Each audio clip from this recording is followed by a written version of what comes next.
College में गर्मियों की छुट्टियां होने पर राधिका और रोहन अपने दोस्त मनोज और शिल्पा के साथ परिवार के पुराने फार्म हाउस पर घूमने जाने का प्लान बनाते हैं।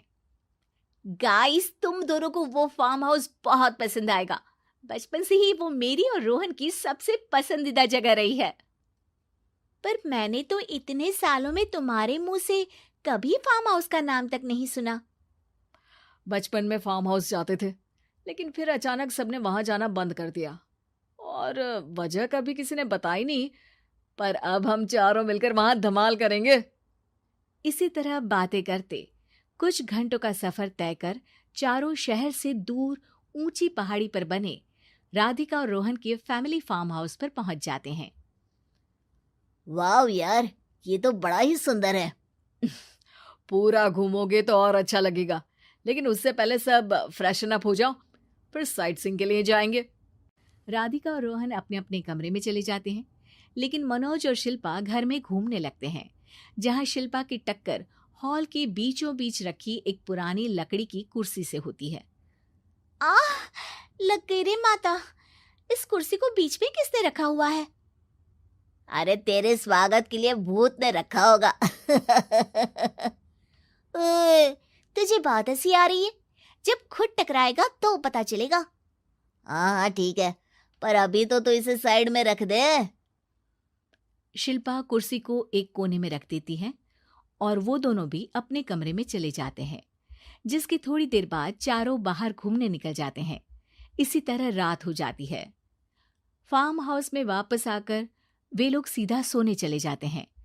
आधी रात को मनोज की नींद खुलती है। बड़ी तेज प्यास लगी है, पानी साथ लेकर सोना चाहिए था। हाँ, अब रसोई तक जाना पड़ेगा। मनोज आंखें मलते हुए कमरे से हॉल में आता है और अचानक रास्ते में रखी कुर्सी से टकराकर जमीन पर गिर जाता है। अरे मर गया रे दादा। शिल्पा सही बोल रही थी, बड़ी तेज लगती है ये कुर्सी तो, पर इसे दोबारा बीच में किसने रखा? मनोज एक बार फिर उस लकड़ी की कुर्सी को कोने में रख पानी पीकर कमरे में चला जाता है। अगली सुबह जैसे ही चारों की नींद खुलती है तो उन्हें अपने बेड के पास साइड टेबल पर चाय का कप रखा मिलता है, जिसे देख वो खुशी खुशी चाय पीकर तैयार होकर कुछ देर बाद हॉल में मिलते हैं। थैंक यू यार राधिका, मुझे नहीं पता था कि तू इतनी अच्छी चाय बनाती है। वैसे मुझे उस बेड टी की बहुत जरूरत थी। ये और चाय, अरे इसे तो पानी तक उबालना नहीं आता। मतलब तूने हमारे लिए चाय बनाई क्या दोस्त? अरे चल पागल है क्या, इतना भी प्यार नहीं है मुझे कि तुम्हारे लिए बेड टी बनाऊं। चाय पर ये चर्चा करते हुए मनोज जैसे ही पीछे मुड़ता है तो एक बार फिर लकड़ी की पुरानी कुर्सी से टकराकर उस पर गिर जाता है। हाय रब्बा, अरे चाय छोड़ो, पहले ये बताओ कि इसे बार बार बीच में कौन रखता है? कल रात ही मैंने इसे साइड किया था। तुम पहले ये बताओ कि चाय किसने बनाई थी? सबकी बातों को कुछ देर ध्यान से सुनने के बाद राधिका हैरानी से कुर्सी की तरफ देखने लगती है। भूत दीदी। राधिका की बात सुन आपस में झगड़ रहे सारे दोस्त शांत हो जाते हैं। क्या बोला अभी तूने? अरे पर अब वो यहाँ कैसे हो सकती हैं? क्यों नहीं हो सकती? हमने यहाँ आना छोड़ा था, पर उन्होंने तो घर नहीं छोड़ा ना। और याद करो, ऐसे बेड के पास कप रखना और कुर्सी को कमरे के बीच में रखना, ये सब वही तो करती थी। ये तुम दोनों किसकी बात कर रहे हो? अरे जो भी हो, कुछ अच्छा तो बिल्कुल नहीं लगता। अब देखो, डरने की कोई जरूरत नहीं है। वो सालों से इस घर में रहने वाली भूत दीदी है। वो बचपन से ही हमारे यहाँ आने पर एक बड़ी बहन की तरह हम दोनों का ख्याल रखती हैं। ओए, पगला गया है क्या?